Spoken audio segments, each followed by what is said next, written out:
All right, very good. Ooh, lots of good friends here. So thank you very much. So thanks for joining me on this. And what I thought I would do is, for those of you who are not in the government governance and records management and content space, this is Information Governance Day. Many of you probably haven't celebrated that before, but you are a part of that, and nice to have you. It basically is a recognition of some of the challenges that are associated with managing records and archives and information within organizations. And so I thought it would be a good occasion to talk about the book, just because I like to talk about the book. So that's really the excuse. So if you haven't gotten a copy, you can get one. Just go to Amazon and search on Immigrant Secrets. You can find it there. And if you've already purchased it, thank you so much. Really do appreciate that.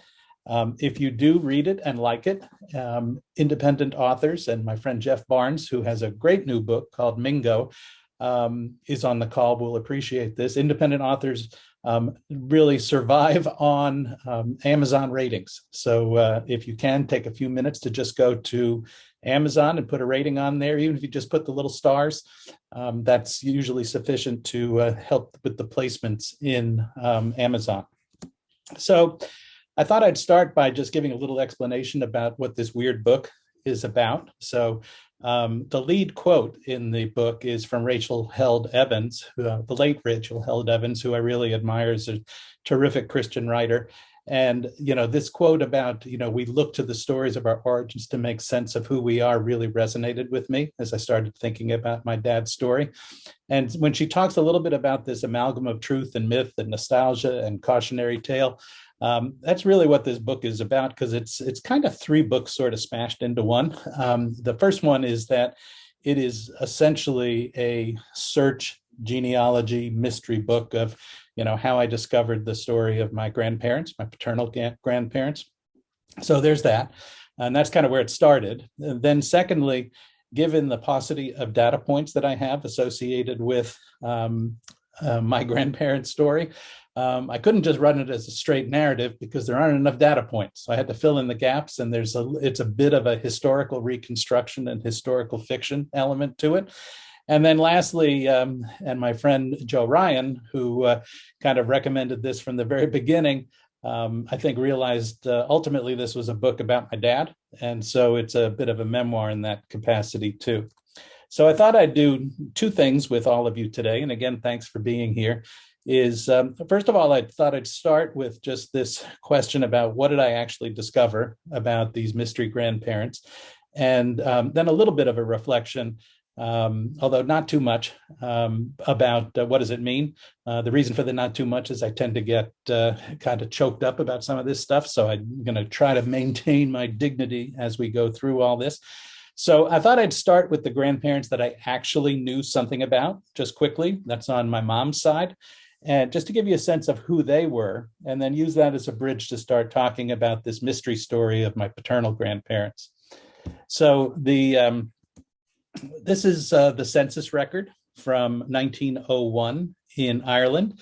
And if you look down the list there, there's my grandmother, Sarah McAvoy, materializes. You can see that this is quite a set of characters, how they had all these people living in three rooms, and how they even conceived all these people to live in three rooms was kind of a great mystery to me. And but they managed to somehow do it. And my grandmother came to the United States in 1924. This is the ship that she came on, the SS Adriatic. And she came with her sister, Elizabeth, my Aunt Elizabeth. You can see one thing that runs through my grandmother's records in particular is that from the previous record, you had S-A-R-A-H. This one has S-A-R-A. It's the same as McAvoy with an E here, but lots of times there's McAvoy with an A. And so spelling was something that was somewhat problematic when it came to both first and last names in my grandmother's family. The other set of my maternal grandparents was this guy, who actually was a sea captain and somewhat of a character. His name was John Oliver Manson. And he has some degree of notoriety because he was actually the captain of the presidential yacht for President Harding back in the 1920s. So he's fairly well known in Florida circles at the time. And for those of you that don't know President Harding, he used to be the worst president that we ever had, but I'll kind of leave it at that and leave it to your imagination about what that means. So he was somewhat of a disappearing act for my mom and for my grandmother. This is my grandmother with my Uncle Doug, and my mom is on the far right there with the glasses. And so he was not really very present. And ultimately, they set out on a trail, which is kind of interesting. It's almost like a Grapes of Wrath kind of thing, except in precious metals. He had some sort of fascination with get-rich-quick schemes in a silver mine in Nevada. And so this is my grandmother and my mom and my uncle at the time panning for gold, or maybe panning for silver. I don't know which one you actually pan for out in Nevada. And this was one of the times that he was actually there, because I think he took the picture. But for most of my mom's growing up, he was kind of a disappearing act and would kind of, materialize periodically. But it was really my grandmother, who was the only grandparent that I knew, was the only parent there with my Uncle Doug and with my mom while they were growing up. My grandmother actually found out about the death of her husband by contacting the VA when he kind of disappeared, and they wound up getting this death certificate in 1948. And if you look closely, you can see that there is some hint that there is some unusual family history in our family. And actually, in some ways, this is the least crazy aspect of my family history, which gives you some idea of some of the challenges that existed within our family growing up. So I'm going to switch here now to the paternal mystery grandparents, and this will seem like a curious slide to have in here from the Wonder Years, one of my favorite shows growing up. It is the reason it's here is because we grew up, the six of us, in a somewhat idyllic suburban life that is very similar to what's portrayed in the Wonder Years. You know, if you took the set of the Wonder Years and transported it to northern New Jersey, that's really, what our growing up was all about, riding bikes and, roaming around the neighborhood and all that kind of stuff that's in the Wonder Years. And just to give you a sense, this was the six of us growing up. You can tell that there's a lot of kids in a short period of time. It was Irish, Italian, Catholic family planning at its best. And you can also tell this picture amuses me when I look at it, because my sister Jean, who's the youngest in the middle, kind of has a look which is probably appropriate, of a little bit of consternation in terms of what on earth is she doing with this strange set of characters. And it kind of repeats in this Brady Bunch picture, which I don't know what got into us to all dress in brown, but I think that was somewhat of a thing back in the Brady Bunch period. And you can kind of see here that we cleaned up pretty well. I should also say, a lot of you know my family, but for those of you who don't, we're all J's except my mom, John, June, Joseph, Jennifer, Jeff, Jean, and my dad was Joe, and my mom was Sally. And my dad passed away in 1987, and my mom is still kicking up the road here in Herndon, Virginia, in an independent living place. So just to show that we didn't always clean up really well, I'll show one last picture of my immediate family. This is all of us. And there's a couple of things to notice about this picture. One is that there's only 5 kids in this picture, which means that I think my sister June was taking this picture. And she was probably doing that so that she wouldn't be recorded as being associated with this motley crew. The second thing that you may notice is there's a chain link fence in back of us. And that chain link fence, we went on vacation basically to Disney World in Florida the year before it opened, just to see what it might be. And so that was kind of a strange family association with Disney World that began even before it opened. The other thing, for those of you that have known me a long time, is that I like to think that there's a little bit of hope for all of us downstream, because clearly this was not one of my best moments when it came to taking pictures in the family. So let me hop into the story of my grandparents and my dad. The top guy is Jack Arnold from the Wonder Years. The bottom guy is my dad. And when I was thinking about the Wonder Years story, which is why I put it in the book and used it as a way of jumping off the story, is that there was a number of similarities between these two characters. They were both born in the 1920s. They both served in the military. They both worked for kind of mysterious multinational companies. I can't remember the name of the one that Jack Arnold worked for. My dad worked for Union Carbide. They both died of heart attacks shortly after retiring and forming their own company. But there was one big difference between the Jack Arnold story and my dad's story, which was Jack Arnold had a very rich backstory. And again, for those of you that are not familiar with the Wonder Years, there's all this stuff that goes on in terms of Jack's dad and some of Jack's relatives and kind of all this back history in terms of how that contributed to their current story. And in our case, my dad really didn't have a backstory. We knew like very, very little about where he came from, what his background was, what his family background was. He was a terrific dad, and we had a very idyllic suburban life. We were very blessed to not really have any big traumas or anything. It was a very normal life. My father didn't, and we didn't really know much about his upbringing. So these are the things that we knew. This is him as a teenager working in a fruit stand. His parents were named Frank and Elizabeth, and her maiden name was De Fabritas. They were from Italy. They came to the United States and settled in the city. They died sometimes in the 1930s. My dad had a brother named Vincent, and as you can see here, he worked in a fruit stand, and he served in World War II in the U.S. Navy on the USS Simpson. And that's it. That's really all we knew. So I started getting interested in this story, basically based on my wife, Mary Glenn's backstory. She has one of those American stories that goes back generation. And I kind of always thought like, well, this is kind of weird. I don't really know anything beyond the grandparents.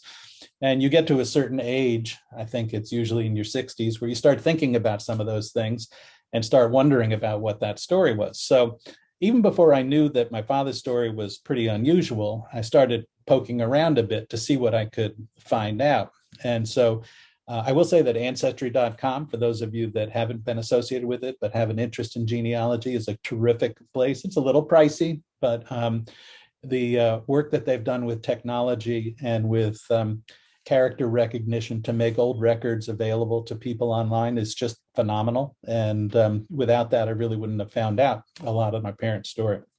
So I found out that my grandmother came to the U.S. in 1920 aboard the RMS Olympic.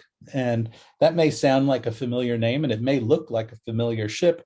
And the reason that might be the case is that if you're familiar with James Cameron's movie, the Olympic was the sister ship of the Titanic. And so that's an element that I tried to weave into the story a little bit in terms of what that must have been like. And what it must have been like to come aboard the RMS Olympic. There were some famous people on my grandmother's voyage to America. These were perhaps the two most famous people in the world at the time, which is Douglas Fairbanks Jr. and Mary Pickford, movie stars. They were on their honeymoon on the trip back from Europe. There was also a character on the boat that you undoubtedly are familiar with. This is a guy named Archie Leach, and I found out he was 16 years old and coming to the United States, and I incorporated him into the story, mainly because I thought it was just an interesting opportunity to explore somebody who had a very positive, upbeat kind of look at coming to the United States. And I assumed that my grandmother must have had a little bit of trepidation thinking about what that must have been like. And you might be more familiar with his grown-up name, which was he became Cary Grant ultimately. And actually, there's some elements from the Cary Grant autobiography that I incorporated in as dialogue for Archie Leach during the course of the story. So they were all Mary Pickford was and Douglas Fairbanks obviously in first class. Archie was in second class. My grandmother was in third class. Which still was, is a little bit like it was on Titanic, but here's a menu from a couple of years before my grandmother came over, but it's not bad. It's if you're going to come to the States and you're going to be in steerage, this is probably a good place to be in steerage. My grandfather, who was named Francesco, came across this boat, which is the Pannonia. He came about 6 months later from than my grandmother did. And I've made some assumptions about why that might have been in terms of creating their story in the historical reconstruction part of the book. This was not nearly as luxurious, even though I don't think her personal experience with the Olympic was luxurious, but this is kind of a crappier boat than the Olympic was. And it was scuttled just a year or two after he came to the States. There were probably some similar experiences that they had as Italian immigrants in the early 1920s arriving in the United States. The first one is that they both would have likely carried these kinds of cards. These were cards that third class people in particular had to carry that basically indicated, if you look on the far right hand side, very current, is that whether they were vaccinated or not and what the nature of those vaccinations were. And then the numbers 5 and 6 were really important because that was associated, these tags were associated back to the ship manifest that was tied to them in both the page number, page 5, and the line number, line 6, that basically was kind of the code that they used as they came into the States for a lot of things that followed after that.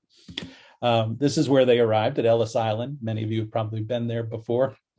They would have come into the Great Hall at Ellis Island, which is basically they would take the third class people, they'd load them on another ferry once the boat docked, and the ferry would take them to Ellis Island. They would come into the huge hall. And again, they all had these tags associated both with their belongings, which they had to leave outside the building, and with themselves. They had to attach these tags to them that again mapped back to the manifest sheet number, page number, and where they were on the list.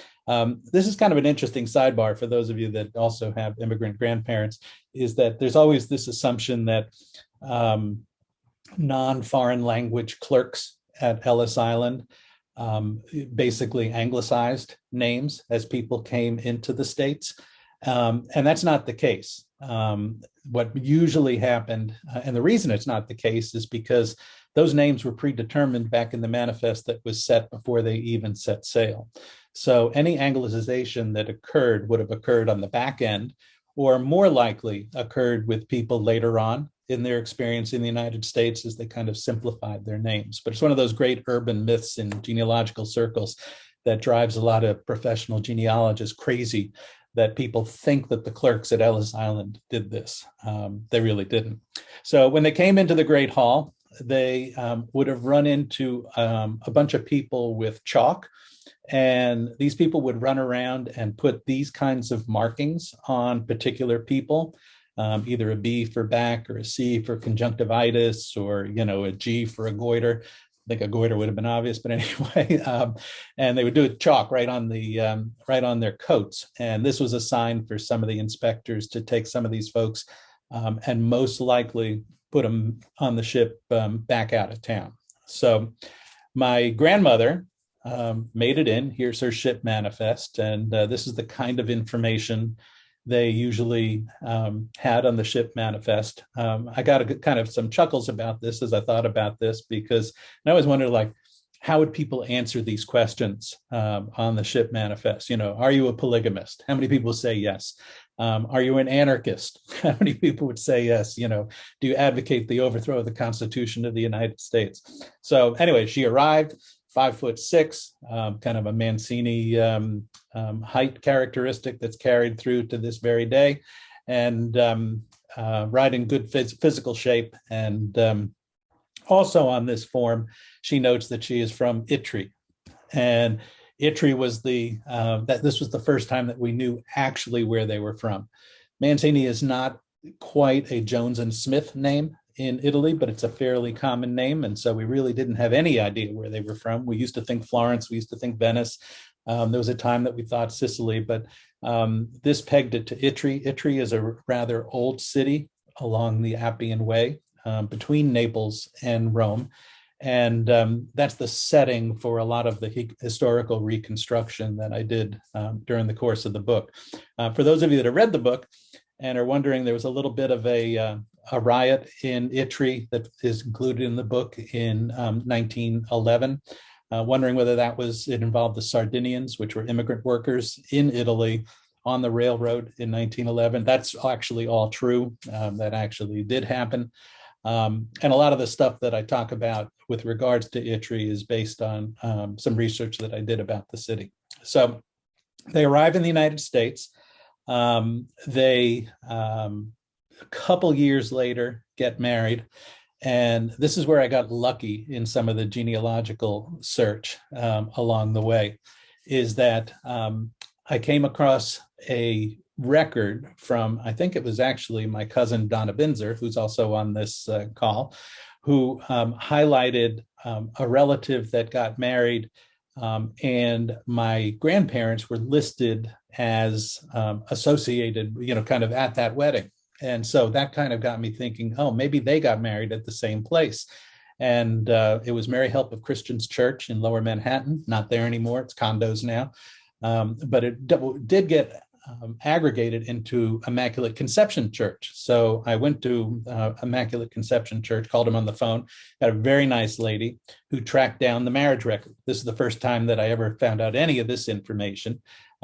You can see under occupation that they're listed as corset maker. That must have been not nearly as glamorous as Fredericks of Hollywood would apply, but a corset maker, which was a pretty typical industry in Lower Manhattan at the time. But there's two data points that are really important on this marriage record, which is this is the first time that I actually had their birth dates.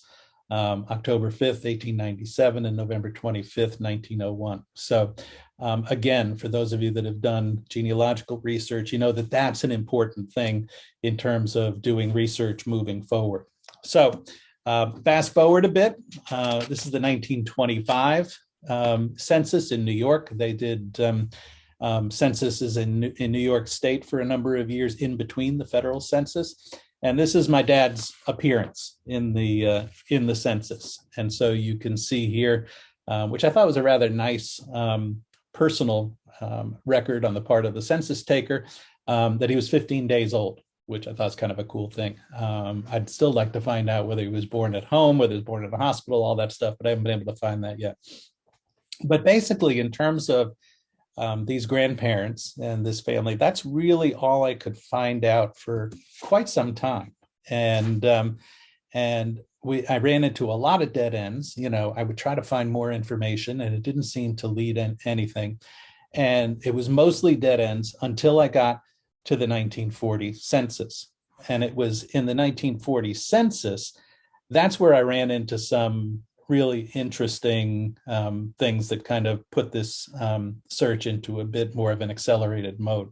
So in the 1940 census, my grandfather showed up. Now remember, we grew up thinking that this grandfather died in the 1930s. Actually, both grandparents died in the 1930s. There's some family disagreement about whether they died in a fire or how they died. My sister and I thought we heard a fire. Nobody else heard that, including my mom. So I don't know where that came from, but they died. But it turned out they didn't die, and they were alive in 1940, and they both were listed as inmates at the Rockland Insane Asylum north of the city. And so that was, somewhat of a startling thing to realize. And so, that started the question, that I really spent some time trying to figure out, which is, what kind of a journey started on St. Mark's Place in 1930, which is where they were in 1930, that would somehow wind up in the Rockland Asylum by 1940. because I didn't really have any other data points in between to try to figure this out. So as I looked at this, my first approach was to think about health records. And that led to a lot of dead ends. And those of you that have families that have health records associated with their ancestors know that getting those things is almost impossible. You have to just be phenomenally lucky in order to get them, mainly because most states have just awful, ridiculous record management practices when it comes to accessing records of dead relatives, health records of dead relatives. And they apply HIPAA-based privacy protections to people that weren't even alive when HIPAA was created in the first place. And so all I ran into was dead ends. Contacted the asylum, contacted all sorts of, I knew that that must have led somewhere. Nothing. I couldn't get anything from New York State to kind of flesh this out. And then I read a book that gave me some really good ideas. And this was this book by a fellow named Steve Luxenberg, who is used to be a reporter for the Washington Post, wrote this book. This book was about a disappearing aunt that he had. His mother growing up always took great pains to talk about the fact she was also, immigrant family, that she was an only child, didn't have any other. And anyway, long story short, with regards to Annie's ghost, is what wound up happening is after his mom passed away, he started getting bills from a cemetery plot. And lo and behold, there was this mystery aunt who existed for decades, unknown to anybody in their family. So that got me thinking, and I contacted Steve and I said, well, how did you get access to those records? And he said, my one main suggestion, and I really appreciated this suggestion, is that health records have different access and privacy considerations associated with them than legal records. And in the case of people that wound up in institutions, and particularly mental institutions, there is probably a legal trail there. And commitment records are not held to the same privacy records as other records. And I thought, okay, so I called up New York and called up the courthouse, and the fellow that answered the phone basically said, I was kind of thinking like, yeah, this isn't going to work. And so I called him up. The guy answered the phone. He says, and I said, I'm looking for records for, Frank Mancini, Elizabeth Mancini. And he said, just a minute, let me look at my card catalog. And I thought, oh, good Lord, card catalog, what are the odds here? And he said, yeah, I have two, one for Frank from 1932 and one for Elizabeth from 1938.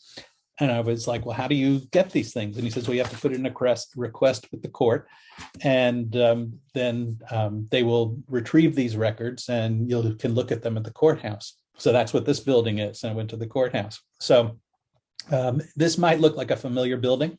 If it does look like a familiar building, it's because it's been on countless movie sets that for like Miracle on 34th Street and The Godfather and that SUV, whatever that show is called that my mom watches all the time. A lot of movie sets here. The one thing I can say about this building is that even though they've had a lot of movie sets here, they must not have got paid anything for that, because this building looks like it did when it was first created, and is a really spooky kind of weird sort of place. So I went there once they found out that these two records were supposedly there, and lo and behold, I got two accordion folders. As you might guess, this room is in the basement of the courthouse. And so I opened up the first accordion folder, and lo and behold, here was this record from the Department of Mental Hygiene. And so there was an incident that's reflected in this record 5 days prior to this hearing in court. And that led to him being taken to Bellevue. And then actually 5 days later, which strikes me as just unbelievable, he was committed to the Rockland Insane Asylum. And, some of the details within the record are things, first of all, my grandmother was the one that brought the complaint. I'm not quite sure if she totally understood, this will come up in a minute, what she was doing at the time, but for the past 4 years, he has acted somewhat peculiar, and, there was abuse there, and, said that he had had some sort of convulsion. So I don't know what that meant in terms of medical stuff. This was the assessment at the bottom of the medical people. And if anybody's interested in looking at some of these original documents, they are on my website, which is searchformygrandparents.com. And you can see a lot of these PDFs in their original form if you want to get a sense of that. So that told me a couple things. It told me a bit about the family background in the course of the late 20s and early 30s. It told me about the precipitating incident that got my grandfather first taken to Bellevue and then ultimately committed to the asylum. Told me when that happened, how that happened, all of that. So I was expecting the same thing when I was going to the second accordion folder for my grandmother. And instead, I had an envelope inside that folder that looked like this. And you'll notice a couple of salient things here is that up in the upper right-hand corner, sealed by order of the court. So I sat there in the records room and kind of thought to myself, okay, should I open this damn thing, or what should I do with this? And I kind of was going to open it. Most of my family said, why didn't you open it? I kind of thought, well, there are probably cameras here, and I've been in the records management business for a long time. I probably shouldn't open it, blah, blah, blah. So anyway, I asked the people at the desk. They said, oh, well, you need a court order to open that if you're going to open that. I was like, oh, crap, how do I do that? So they started walking me down a procedure to do that, which was extremely complicated. So enter COVID. And that kind of disrupted all this because everything in terms of being in person came to a halt. And during the course of COVID, I had occasion to talk to a friend of mine named Steve Levinson, who's been very involved over the years in court records. And I told him about this seal. And he said, you should have said, or you should have asked them whether there was a statute of limitations on the seal. And so sure enough, I looked it up, and damn if they could have opened that record, because there was a 75-year statute of limitations on commitment seals. So we could have opened that document. But then we were in the middle of COVID, so there wasn't anybody to access it or open it or ask or do anything like that. So we proceeded to one of the lulls in COVID, and I somehow I was really pestering them to, that I needed to get this record. And so finally they said that this record was available. I skedaddled up to New York the next day because I wanted to get it. They pulled the record, and it wasn't this record. It didn't have anything to do with what I was looking for. It was an incorporation document for something else. And I asked them, and what the deal was, and they said, well, if it didn't show up with that number, then it's probably lost. And so, as you might imagine, what probably happened is that once that record was pulled the first time, it was not available. Somebody misfiled it, or it's sitting on top of a cabinet someplace, or who knows what. It may show up eventually. But I kind of thought that I was screwed at that point in terms of finding out what happened in this family in 1938 to precipitate the incarceration of my grandmother. So, and then I read another book, and this is a terrific book. If any of you guys that have spit in a tube, and to get those little pinwheels from Ancestry that show ancestors and all that kind of stuff, the implications of that are far more earth-shaking than you might imagine in terms of privacy concerns and all sorts of stuff. But Libby Copeland was another Washington Post author, and this is a great book. I really like this book, and it centers around a case in New York. Is kind of her construct in the book that runs through a case in New York of mistaken identity and mistaken placement of children in a hospital. And central to this was a group called the New York Society for the Prevention of Cruelty to Children. And so I thought, oh, okay, maybe I should try that. So I called up and got this very nice lady named Chelsea Frank, who was extremely helpful. I will be always grateful to her for helping me figure this thing out. And she said, yes, I have an index card. And I was like, holy moly, how lucky can you be twice with an index card? So she had a case record for Mancini on March 21st, was the original case in 1938. And so she pulled the records for me, and those are also on the website if you want to look at it. But just a couple highlights that sort of indicated what had happened was that the couple salient points here is that my grandmother had decided that she had been hoodwinked along the way in terms of initially committing her husband. And she had been getting checks from the Child Welfare Board of $50 a month for child support. And she decided that if she continued to sign anything having to do with these checks and basically put her signature on anything, that her husband would never be released, and that if she the only way would be for her to refuse aid, and then her husband would be released and returned home. There were probably some other behavioral aspects associated with that, because, some of the neighbors, I think, thought that she was, kind of crazy and, whatnot. But they did some inspections, and the children were well fed and clean and no way neglected. But they did think that they were being affected in some way by their mother's behavior. So they called on the family, didn't really notice anything. They called again a second time, and she still was refusing to take these checks. And in the correspondence, you can see that my dad is in the background. He would have been almost 13 years old at the time, basically trying to intervene on behalf of his mom. Like, I'll make sure that she gets the checks. I'll make sure that we go down and pick them up. I'll make sure that we go get this stuff.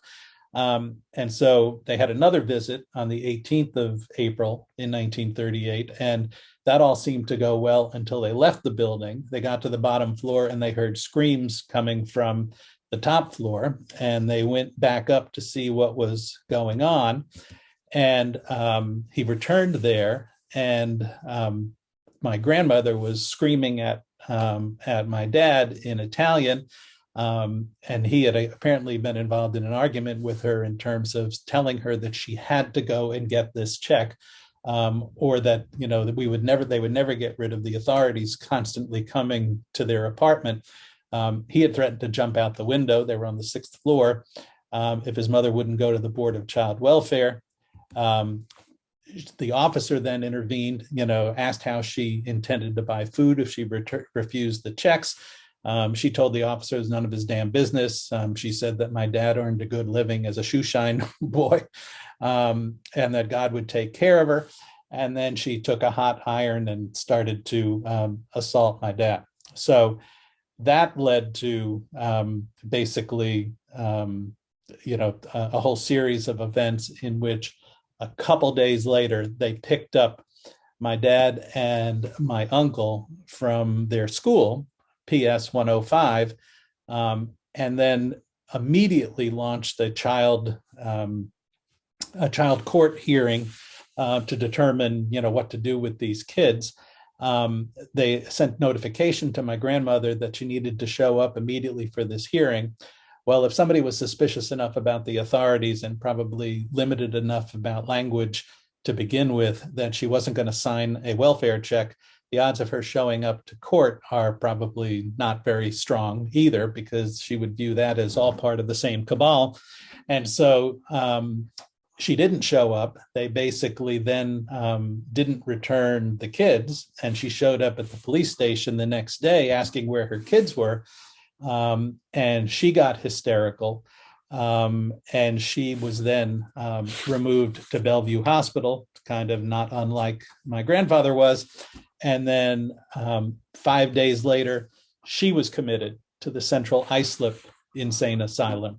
So a couple of data points there that are just striking to modern ears is, 5 days from an initial altercation to a commitment just seems mind-boggling, and certainly has something to do with the indigent nature of the people involved, the language limitations, and the recent immigrant status associated with these folks.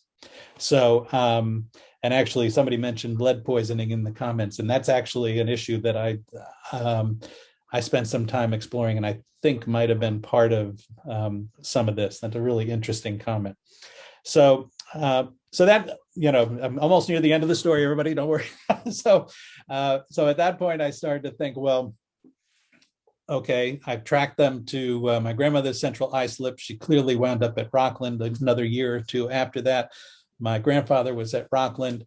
I eventually determined that my grandmother had been shipped off to Buffalo, to the Buffalo Asylum in 1943 or 1944. Long story in the book about how I figured that out. I think, but still remained the question of like, well, what happened to them? Because I didn't have any death certificate. I assume that they probably didn't last too long in this environment in which they both found themselves. So then again, just crazy, weird, serendipitous happenstance in Ancestry. All the leads dried up, and then a Social Security record popped up that my brother Joe found that suggested a date of death. And that was important because the state of New York, if you don't know the date of death in order to request a death certificate, it's incredibly expensive if they have to do a search. If you give them a date, it's not very expensive at all to get the death certificate. But if you don't know that, then it's Katie bar the door. You don't know what's going to happen. So I really didn't think that this was going to work, but contacted New York with those dates of death. And sure enough, they were right. And the thing that is kind of most stunning about this was my grandfather, Frank, and his date of death was July 16th, 1990.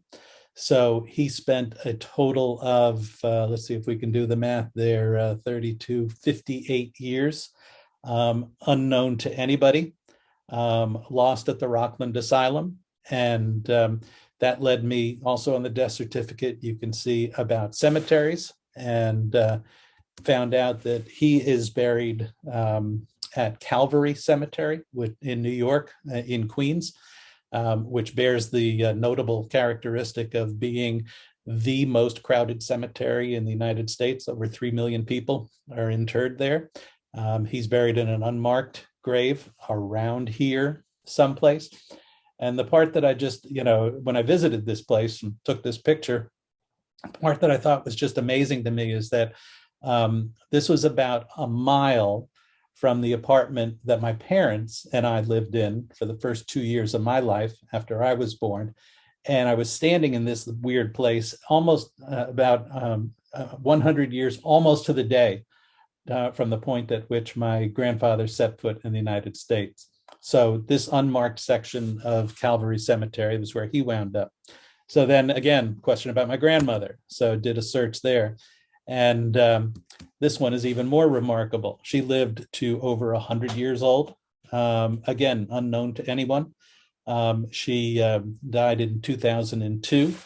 And on this here, you can find out that she is buried in Colonial Memorial Park in Hamilton, New Jersey, which is kind of a, like what? That's outside of Trenton. And so I didn't have any idea what that might be. So I called up the cemetery because I thought, wait, maybe there are some mystery relatives here that somehow, put her in a family plot or, who knows what. But so I called and they said, nope, it was ordered by the court. It was typical for indigent people. She's in an unmarked grave in Colonial Memorial Park. So Mary Glenn and I went to there, and where that little tiny marker is in the corner, lower right-hand corner of the screen, that's where she is. And I think the part that was just amazing to me to think about is that, I went to grad school it's off of Route 206 in South Jersey. And I went to grad school just, 10 miles up the road.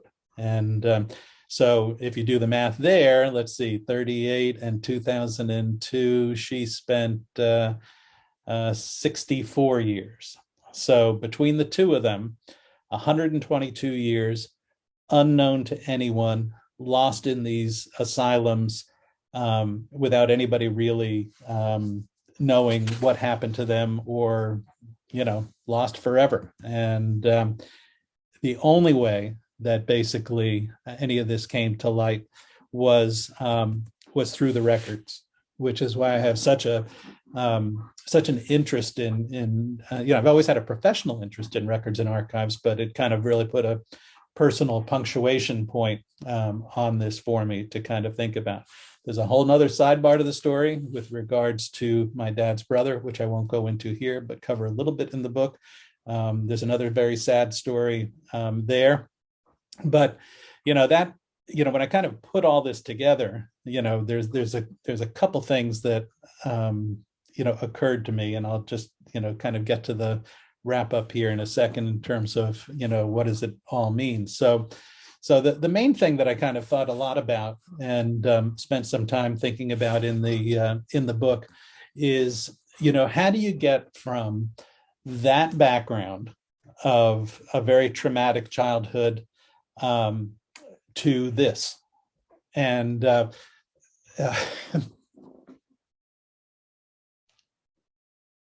sorry about that. So it's just I watched too many episodes, I think, of Finding Their Roots, and that always happens at some point during the course with Dr. Gates. But it's really interesting to kind of think about this. My dad was a very goofy, gregarious character, and we had a very sheltered life as kids. And so, about the only thing that I could conclude, and I spent some time talking about this in the book, is, he grew up in an environment in which people just didn't talk about stuff like they do now. And so, I came to the conclusion, so he never talked about stuff. And he, I think, got to the point where he had to think about, how do I rope this off and move forward in some way, shape, or form? And so I started thinking about that, and I talk a little bit about this in the book. He was a big stamp collector, and I thought, well, that's kind of an interesting hobby, for somebody growing up in the midst of chaos. That perhaps was a source of some solace. That was a source maybe of some order and structure that clearly didn't exist in his kind of personal family growing up time. And then I was listening at one point to this podcast by Malcolm Gladwell. I think a lot of you probably listened to Michael Gladwell. Malcolm Gladwell is that this podcast was called Carlos Doesn't Remember, and it was about a kid from the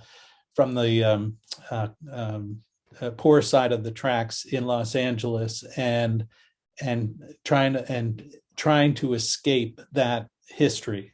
And he had this part in there that just really grabbed me, and which, for those of you that have read the book, I have a lot of discussion about a box in the book, and some of that was kind of based on when I started to think about this, and actually had the idea for the box in the book before I saw the Malcolm Gladwell quote, but then it really fit in. But, even as an 8-year-old, this kid was smart enough to know that his job was to put all the bad stuff aside and to put it in a box.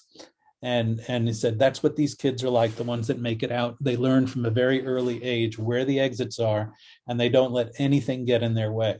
And so I think that mindset, I think, must have been part of the fact that my father chose never to talk about this entire Italian side of the family that we didn't even know exist, which I've gotten in contact with now as a result of all this, which has been, really rewarding and interesting to find that these people existed. And then the other thing, which another thing that I talk about in the book is, and this was through my sister June. My sister June is a child play therapist, and so she knows a lot more about this stuff from a healthcare perspective than I do. And so I said, well, who knows about this whole thing about childhood trauma and the impact that it has on people? And she said, well, this lady, Eliana Gill, is kind of the poobah of this stuff. And so I said, oh, okay. So I thought, okay, I'm just going to send this lady an email. As I tracked her down, I sent her an email, and this is what she sent back to me in terms of, what happens to people that somehow avoid repeating the trauma of their past.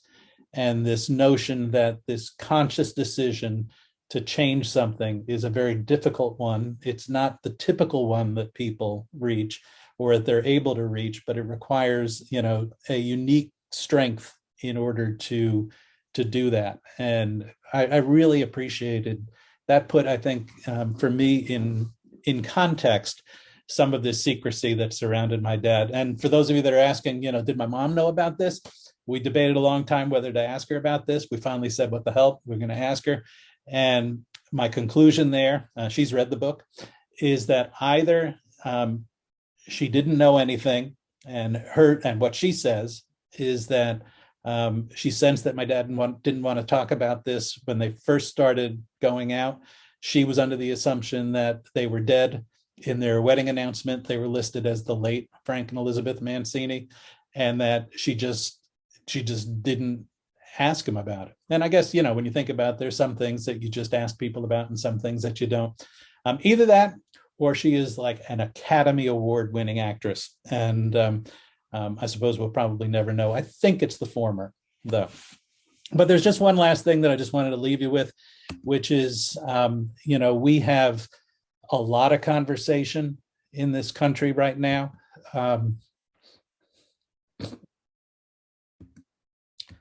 About immigrants.